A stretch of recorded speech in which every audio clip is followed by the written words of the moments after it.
What's up, ladies and gentlemen? Welcome back. This is the Deep Corner, episode 8. I'm your host, Rob St. Clair, and I'm pleased to be joined from the Chicago Icemen, Mr. Dan Starkey. Welcome to the show.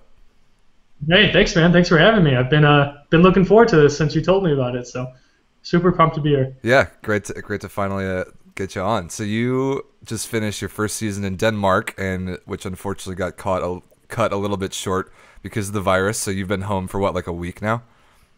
Yep. And so you're up in Round Lake. Is that the town, or is it Antioch, or what town do you technically live in? I'm in Grays Lake right now with In the Grays parents, Lake. but no, it's this whole situation is it's been crazy. It's absolute bummer. Season's been cut short, and then there's nothing to do. Nothing's open. No the movie theaters. So we're just kind of. I feel like being overseas, you spend a lot of time just playing Netflix and Call of Duty, and like that's how you kill Call of Duty, and then you go to practice, or go play your match. So now I've come back to that, and now it's just Call of Duty all the time. So it's a lot of free time again. So it's nice to be home though. Yeah, halfway across the world and a little bit more of the same thing. It's a test for everyone to stay busy somehow. Yeah. Oh, absolutely. Well, one thing that all the people can do is watch these videos, because I'm not going to stop making them, because not like any of us have anything else to do. So, yeah, exactly. It's good. It's good for the sport, man. Totally. It's really, really good. So. Let's talk a little volleyball. I wanted to kind of dig into your journey through the volleyball world that found you playing on a good professional team in Denmark this past year. So, first of all, you went to Grant High School, right? And they didn't even have a boys volleyball team. Nope, no men's volleyball. They actually, my senior year, maybe a month or so before I graduated, they put out a survey. What new sports you want for next year. Of course, men's volleyball was on there. Of course it was. So the next year they had it as like a club team, and I think they still have it. I would assume. I think it was popular enough for them to make it an actual team. But to be completely honest, I've not been around much since I graduated high school, so I couldn't tell you 100%. But I know men's volleyball is one of the fastest growing high school sports, maybe in the country. That's so right. It wouldn't surprise me if they still had a team. Yeah, it's interesting that, because I've talked to the guys that I've had on the show so far that are from Chicago. We've talked a lot about how big of a deal like high school volleyball is for boys in the Chicagoland area, and it's so weird that you are now a professional volleyball player, having gone to a high school that didn't even have a team. So how did you even get into the sport? Well, funny enough, the grade school I went to a school called St. Gilbert, which I actually live maybe 3 minutes away from now. We had a team. I played on my 6th, 7th, and 8th grade years. The coach was the mom of one of the players, and she had a daughter who played in high school. I think she used to play back in the day, so she knew the sport. So it wasn't quite just, everyone do everything and rotate and, whoever's middle front set the ball. Well, that's definitely how my 7th and 8th grade teams were. Kind of got to learn some of the skills, and I just loved it. Tried out, so obviously the high school didn't have a team, but I knew I wanted to play clubs, so kind of did what I could to find a club to play for. I didn't know any clubs. My parents were never, in the volleyball scene, so we didn't really know of any clubs. Found one in maybe Wheeling or something. I think it was called TSA. Oh, I remember the existence of TSA. Academy. Yeah, and I was just this tiny, 5'8", skinny kid, and he put me in the middle, and I started playing middle. I just loved it. Tried out for basketball for Grant that year, and my knees, I started hit my growth spurt, and I had really, really bad knee pain during tryouts, so didn't make the team. So I think that kind of led me away from basketball. So really started to fully commit to volleyball, and then I played tennis because you're not allowed to play club in high school. So my mom suggested tennis, and I got into that, and actually had a fairly successful high school tennis career, which was nice. Cool. As well, but yeah, just club volleyball. It was played for Sky High for a couple years. Went to TNT my last year because kind of so bounced around a bit. I think I just love the sport and just did what I could to play. Yeah, just did what I could do to play. So finding wherever the opportunities are. Yeah, that far north in the Chicagoland area. Like I played for Adversity. I'm a year younger than you. Had just moved to the new building where it is now in Vernon Hills from. I forget where it was before that. Sky High is a name that people might recognize as having a really good girls program, but they never really focused that hard on the guys' side. I don't even know if they have guys teams anymore. They do now. They're starting to bring it back. Because I coached for them last year while I was home, and they are starting to bring the guys' program back. Cool. I think they're hoping that it will continue to grow. I think they see the value in having a men's program, and so I think that's something they're starting to invest in more. But cool. Who knows? I'm not part of that scene anymore. Yeah, I think a lot of clubs are in the same spot. They're understanding there's really no reason not to have both guys and girls in a given club. So, how did you then turn a volleyball high school career where you didn't play for a high school team and just played for hopped around from club team to club team into going to college to play volleyball? Because you had a little bit of an interesting college experience. You ended up at Long Beach City College in SoCal, in the community college scene, before you went to Northridge. I went to MSOE my freshman year. Right. Did that for the year and just. That's in Milwaukee. I had a hard time with volleyball. Yeah, up in Milwaukee. It was a D3 school. I think I just had a hard time transitioning into kind of the college sport, on top of having a hard time at school. And I just think the combination there it wasn't the right scene for me. Went home, took a year off, and then I had a buddy of mine. I played in an adult tournament that year I was off, and I was talking to some guys about what I wanted to do going forward, and he said, if you really want to go play in California, look at the community colleges because a lot of these teams pull from there. That makes sense. Ended up I just kind of picked the cities I knew. I knew of Long Beach, California, and turns out it was one of the best programs, one of the best junior college programs, in the state, and easily one of the best coaches I've ever had. So I had a really good time there, and then made my way, into Northridge and did my last 2 years there. So that's kind of, it worked out somehow. I don't know how I managed it, but you know what? It worked, and I'm happy it did, and I had some great experiences. I love California. Northridge was a really good time, and it was a really awesome experience for me, and a great experience to have. Cool. Yeah, I talked to Matt August in his episode right before he flew back home about kind of the SoCal Community College League, because he played at IVC, and I know Orange County and yours, Long Beach City. Those are good teams, and that will. A guy will play there for a year or two, and then he'll go get grabbed by a varsity program like Northridge or like Irvine or Long Beach State or whoever else. So there's some real talent that comes out of there. I'm just interested that you found that you got connected with that being a Chicago kid, because it's not often that they pull anyone from out of state, right? Well, I'm not sure as far as recruiting. At the community college level, so it's a little bit different, obviously, than a university. Like I said, it was something I would have never thought of. Someone had mentioned, the JC route, and kind of the point I was academically and kind of what I wanted to do with volleyball, it was a great option for me. And I just reached out. And again, I picked the 5 cities, San Diego, Long Beach. What other cities did I pick? I don't remember. But just the 4 or 5 cities I knew, I sent these coaches emails, and he happened to respond. I obviously, sent him film and everything, and he responded back, and we went out to visit, and it just all kind of worked out. And like I said, at the time, San Diego was not a strong team. I didn't know that. I was just reaching out, and then to find, Long Beach City has almost a legendary volleyball program. My coach played at BYU, had a very successful career there, and then went overseas and played for a little bit.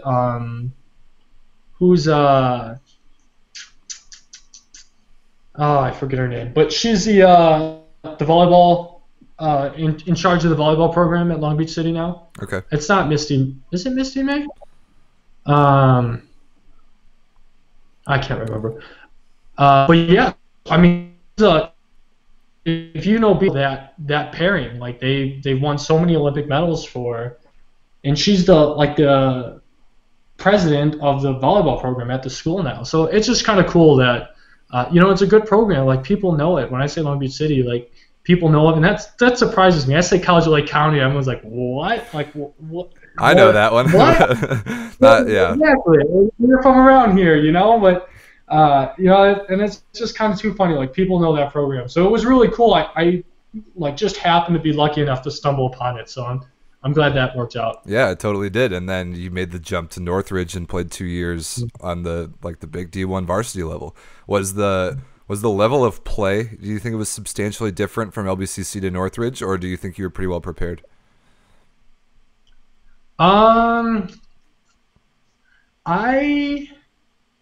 It was. It definitely was. I think some places, the top teams obviously were much, much better. Some of the lower teams, kind of as you get down the pool or the bracket, whatever, it started to not be as different. Funny enough, when I was coming out of high school, I applied to Northridge, and I actually got into that school. And at the time, I never thought I could play Division I volleyball. I held them so high, like their standard of play is so high. I thought really these high. are and the thing is, it is, and some of these guys are really good. Obviously, we see this successful, a Team USA and Micah and Taylor Sanders and all those guys, who are out, playing in Italy and winning medals in the Olympics and stuff like that. And obviously, there's some very, very high standard. But with my experience, I try to tell everyone I know, oh, I would love to go play D1, but I can't. Like, well, just try, because the standard is not. Sometimes we hold these people on a pedestal, and like it's obtainable. Like it is. It's reachable. You got to work. You got to try. You got to try hard. And I wish, my freshman year, I would have just said, I would have took that chance and reached out to the coach and. Maybe had that little more confidence in myself at the time, because I definitely could have come out of high school. Like I know I was good enough at the time, but some of the level isn't great. Some of these freshmen coming in, they have a ton of potential, and coaches look for that too. Yeah. So I always, when I'm coaching now or in the past, I always just try to remind my athletes, like, look, just try. Put the effort in, send out film to coaches. Like, the worst they can do is say no. A lot of times, like, I know these D1 athletes are, they get praised and everything else, but like, you can do it. You just gotta, you gotta try and you gotta work hard. And I think it's a much more attainable goal than maybe some people think or give themselves enough credit to go after and chase. So that's really well said. I think everybody can learn a little bit from that. It's reachable. There's more of a chance there than you might think there is, and it can be a little intimidating, obviously, because of some of the names and some of the big schools, and then the fact that there are so few like D1 teams for men's volleyball compared to most of the other big sports, women's volleyball, etc. But it's attainable, and you're a total success story about that. Did both your parents go to Northridge? Is that correct? No, neither of my parents. My dad is a firefighter, so he was from Pennsylvania and moved out here. So he's been working, after high school, he moved out here, and he was public works for a while, and has been a firefighter ever since. He was coming on, I think he's on 30, maybe 35 years with the village in Iseman. And my mom's been working. She's a she works for an engineering firm. She does all the she's like the business stuff. She helps out. She actually does a lot for the company. It was funny when I was. But again, I was doing. No California people. So. Okay, yeah, I was surprised because I read on Northridge's website earlier, like your roster back from Northridge, it said both your parents went there. I'm like, I don't think that's right. No. No, they're not. They're both Chicagoians. So. I thought that was funny. I had to bring it up. Yeah, no, they didn't go to Northridge. So. Okay, so after you were done with Northridge, you took the first kind of step towards playing overseas and did something that I know now a lot of Americans are doing, and that's that you went to the UK and played in grad school in England, right? So you played for University of Northumbria, right? And you got your master's and you played some volleyball. Yep. Tell me about that experience and how that is like a nice stepping stone from like for an American kid that might not be ready to go to Italy or something right away, but still wants to pursue volleyball. Yeah, no, it was an awesome time. I have a good friend of mine that I went to Northridge with. He was actually English, so that's kind of how that worked out. He said he knew a coach and kind of headed out that direction. It was great. I got my master's, maybe half the price you'd spend here in America. It's a Nice. year-long program. I ended up taking two, so I could play volleyball for another year, but it's typically just a year-long program. The school, so Northumbria at the time was one of the best volleyball programs for the men's and the women, in the country. And yeah, just sent out tape to the coach and got on and had my buddies send some good words of encouragement for me too. And it's nice because they don't have the same rules as the NCAA. So you can be from, there were guys who'd go play pro and could come back. Oh, Or, quite a few guys who, maybe got done with school or got done playing with them for a little bit, decided to go play, overseas for a year or two, and then, oh, okay, I want my master's now. And they come back and play. There weren't those same kind of rules. Some of the teams had older guys who, used to play back in the day and were just around and wanted to play again. My school, so we played for the national league, and then there was the school league, which was called Bucks. I think it's British University Champion Sport. I don't know. I'm making that up, but it was called Bucks. I know that for sure. all right. So we did both, and we had guys who weren't attending school, so they just played on our national league team, and then we had guys who were or maybe went to school for another, went to another university, so played on their school team, but played for our national league team. Oh, got it. So it was Okay. the rule, which led to meeting a lot of new people who, again, had connections at maybe other clubs or we had, and actually the nice thing about playing Northumbria is they had guys who played on the English national team when they went to the Olympics. Yep.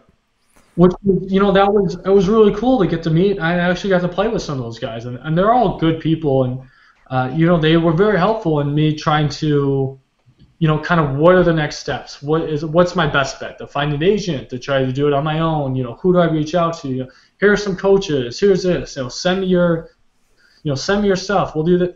So they were very helpful, and it was very nice to have. I kind of got to make those connections with people overseas, and they helped me a lot. I've got a lot of buddies that even to this day, reach out, and we've got, and not that this isn't stuff, because even coming on with the Icemen, the same thing has happened, which has been awesome. But this was a lot of the connections that I've made.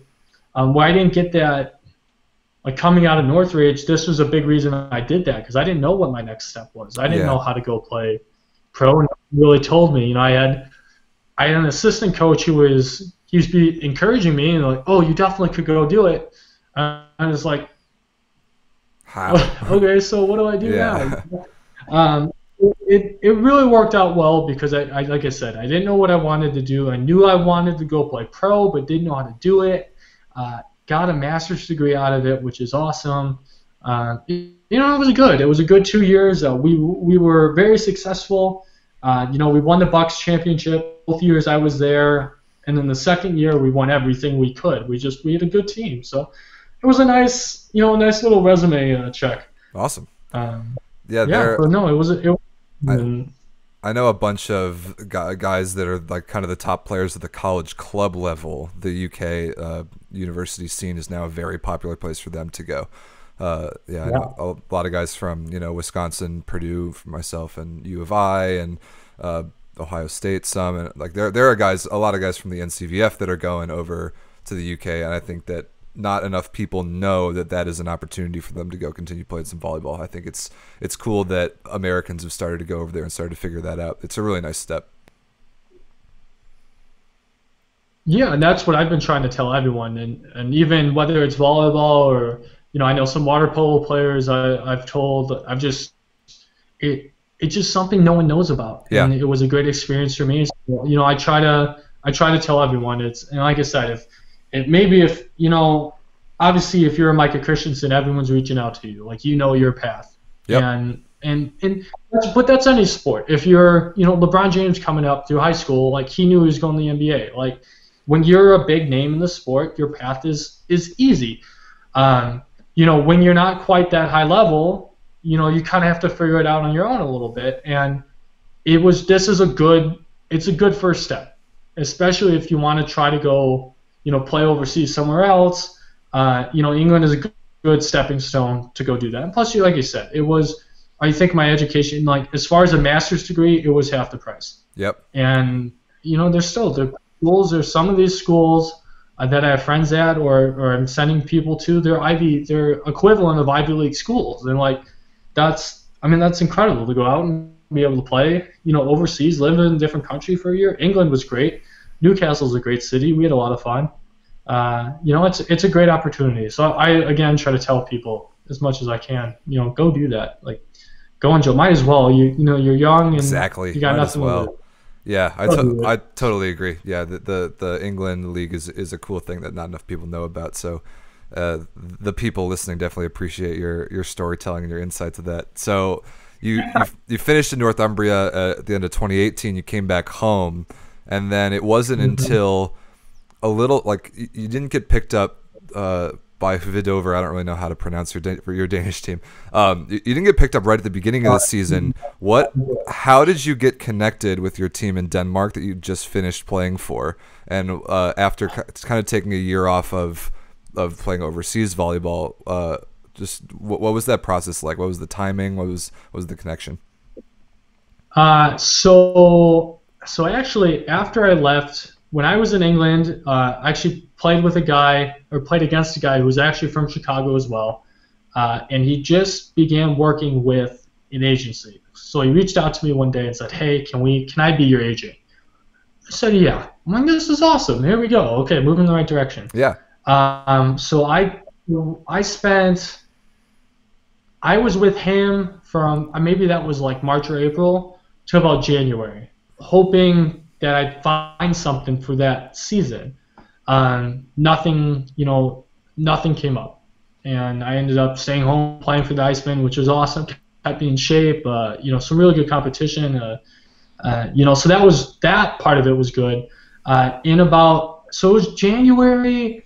I flew out to California. So this was December. I flew out to Anaheim to try out for the U.S. national team. That's right. Yeah. And I had a buddy, one of my English teammates, reach out to me and say he's got a connect in Germany.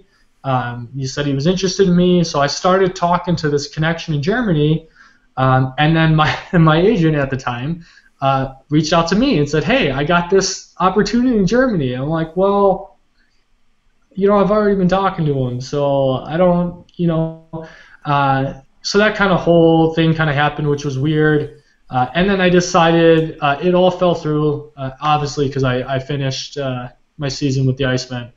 And after that, I decided, luckily, they let me out of my contract, which was, very nice of them. I know it doesn't always happen that easily. So they let me out. Couple months later, I signed with another agent through Bring It.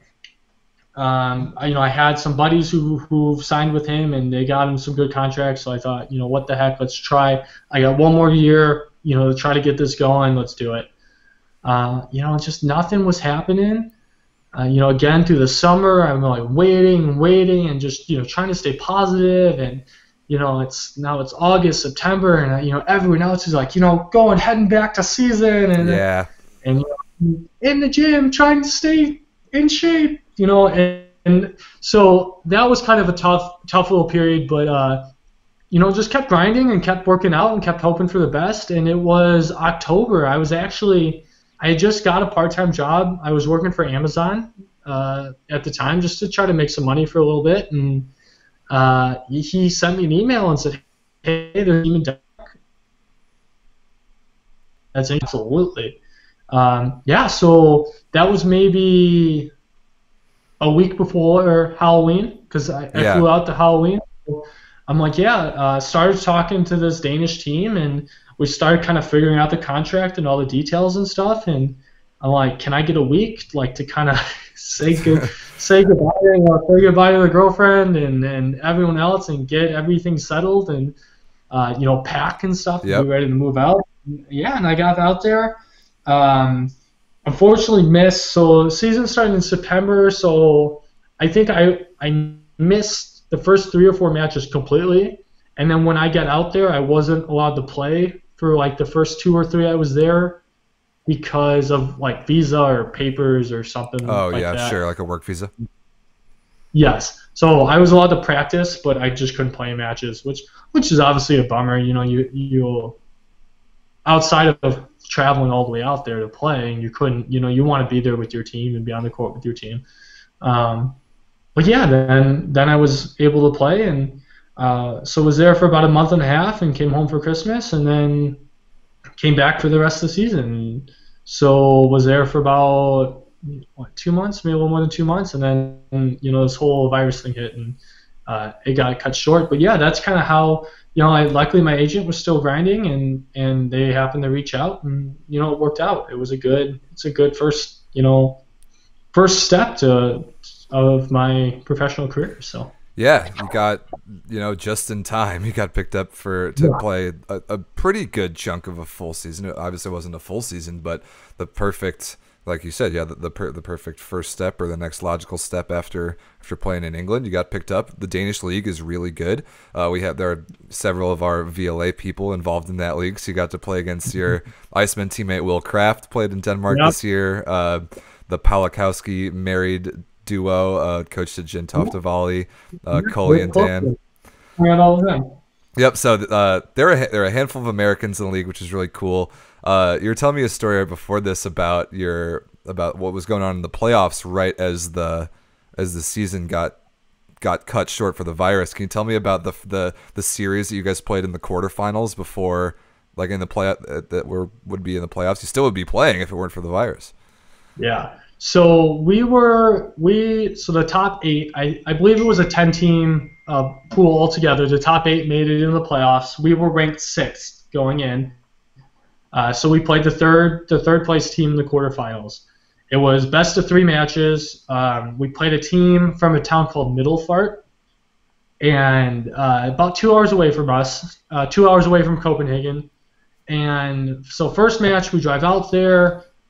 We ended up losing in 5. Always tough. 2-hour drive out. It was a Friday night. We wanted us to come back victorious, and but you know what? It happens. So Sunday we played them at home, and we ended up winning in 5, and it was great. Had a nice little home cheering section. Everyone was super excited. Like, okay, here we go. We're going into game 3. We can do this. Game 3 was on back the road again, and again, well, the match before us ended up going to 4, and they didn't start till maybe 4:30 or 5:30. We didn't start our match till probably 9 o'clock at night, 9:30. Which is super late. I don't remember, maybe a reverse co-ed tournament or something. Going that late. The 9 o'clock match, but so we started super late, and the match went to 5. Like, what better way to end a 3-game series is another 5-setter? We ended up winning in 5, which was awesome. Everyone was excited. Our team manager brought like a case of beer, so we're in the locker room, like, awesome, trying to shower quickly, but like drinking beers and just having fun and playing music, and then it was a 2-hour drive home on the bus. So on the bus, drinking beers and just excited that it was a tough year for the club. They lost a lot of players, and people kind of moved around, and injuries and stuff like this, and they had taken second last year. They lost in the finals, so they were hoping obviously to be up there again, and just to go in sixth is a kind of tough spot. Make it into the semis was really, really big for them. So not only is excited, but the coaching staff and then just our manager and all the other club staff were super pumped too. So it was a really cool experience. I think I got home at about 2:30 that night. Luckily one of my teammates had a car and he drove me home, so I didn't have to walk home, which was nice. It was awesome. And then we took like the next 4 days off and just like slept and recovered so we could be ready for. We would have played Gentofte, which Dan's team. So I was looking forward to that too. But who knows what would have happened? I know they gave him first place this year, but you never know. It was never played out. So. Yep. That's I thought it was interesting that they even named champions, just kind of went down the rankings. You never played it out, you never know. But you did get to end your season on a win. You got to end it on a huge 3-2 road win. So that is, if you're gonna have to cut a season short, which nobody wants to do, you did kind of kick it on a high note at the end there. So that's pretty cool. Yeah. No, I think it was a good place to. I mean, again, never a good place to end, but it was a high note for sure at the end of such a rocky season, I think. So yeah. It was definitely. I don't want to lose to a team called Middelfart, and I made that very clear. So, too funny. Yeah, I love it. Let's talk about your game a little bit. You can play both pins, but professionally now you're definitely an outside. You're definitely an outside hitter, hitting on the left, passing the ball all the time. Have you kind of fit yourself into a spot, either the L1 or the L2? Are you do you consistently play L1 only, or do you do a little bit of both? And do you have like a mindset difference between those two positions at all? I think I typically like playing close to the setter. So in one, I can hit the right side ball, the back ball, because that is one. I was a right side for a while, so. It's one of my favorite balls to hit. I feel like a lot of my time in Denmark, at least half the time, but I think most of the time I played the L2, and I was away, and that's it's okay too. I don't know if I really have a preference outside of being able to hit right side for that one rotation.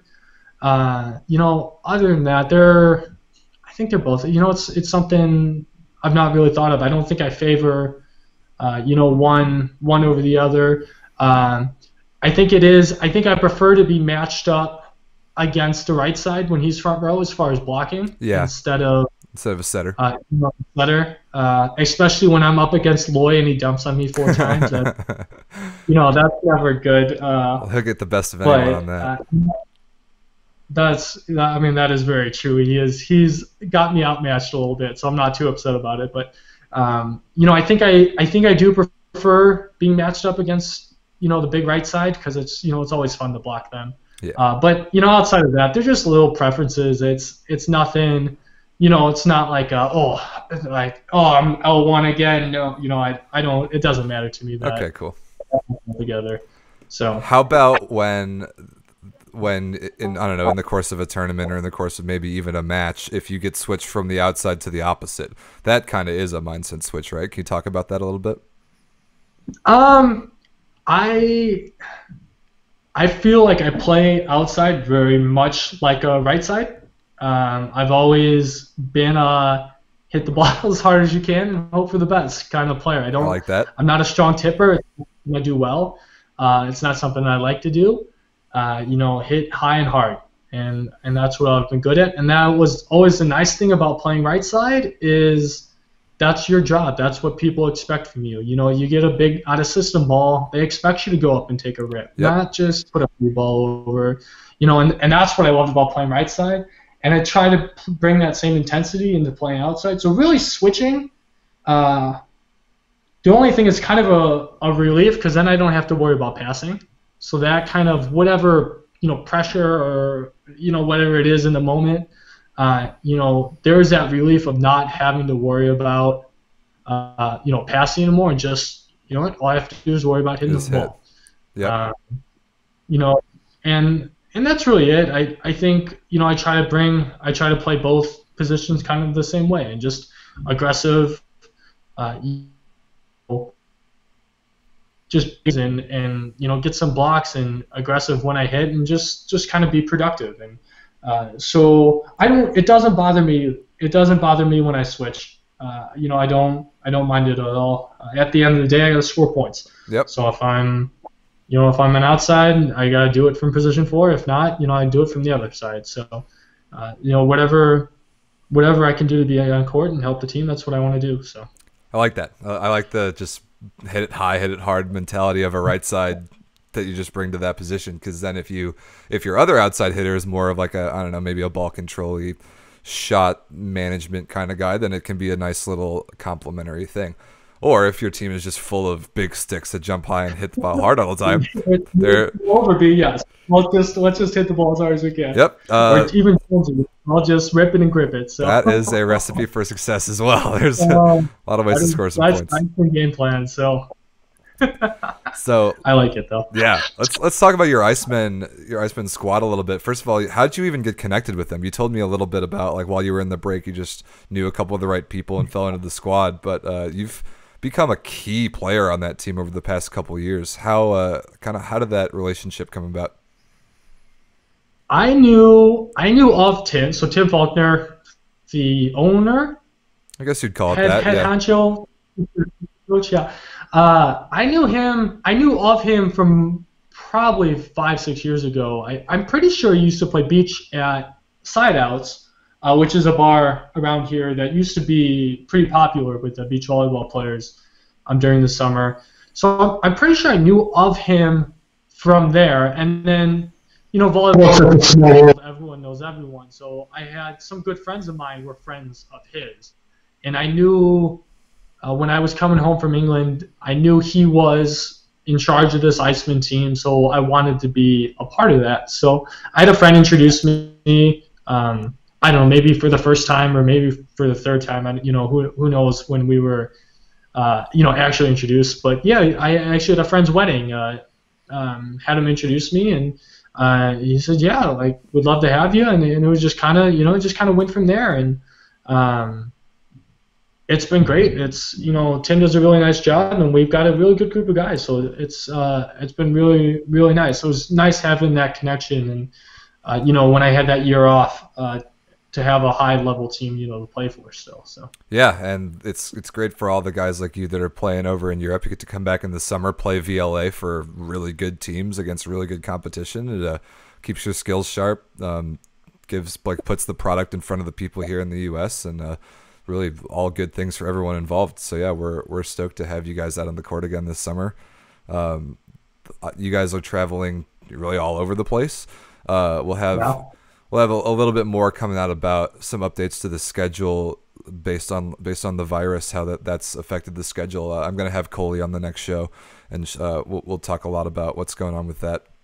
But everybody can look forward to checking Dan and the Icemen out throughout the month of June and July, and at Open Nationals in Minneapolis in May if that one doesn't get affected. Yeah. So I'm super looking forward to it for sure. Oh yeah. So any last thoughts, Dan? Where can the people follow you before we get you out of here? Oh wow. So my Instagram is Starkey Volleyball, STARKEY Volleyball. It's all one word. And my Facebook, I know I have a Facebook page too. It's probably Dan Starkey Volleyball. Give me a follow. That'd be awesome. And you kind of there'll be a lot of Iceman updates, a lot of workout stuff right now because we're off season. Kind of do my best to stay in shape. Yep. Some Danish stuff, so a little bit of everything, just volleyball stuff. So yeah, follow away. The support is always greatly appreciated. I'm just super pumped for season. I hope this whole virus thing gets under control. And we had so much fun at Louisville last year. It was so cool just having. I think we had like 500 people at one of the matches. Oh yeah. Just layers everywhere of people. Just people don't know what men's volleyball is, and now they're starting to, and that's awesome. And it's awesome to be part of it. So I love doing anything I can do to to make the sport grow is what I want to try to do. So it's been great. Awesome. Well, Dan, thanks so much, man, for joining the show. Everyone give this man a follow at Starkey Volleyball. And you can see him and the Icemen on the court here very, very shortly once the virus blows over and we get to bring you some volleyball. So until next episode, thanks everyone for joining us. Thanks, Rob.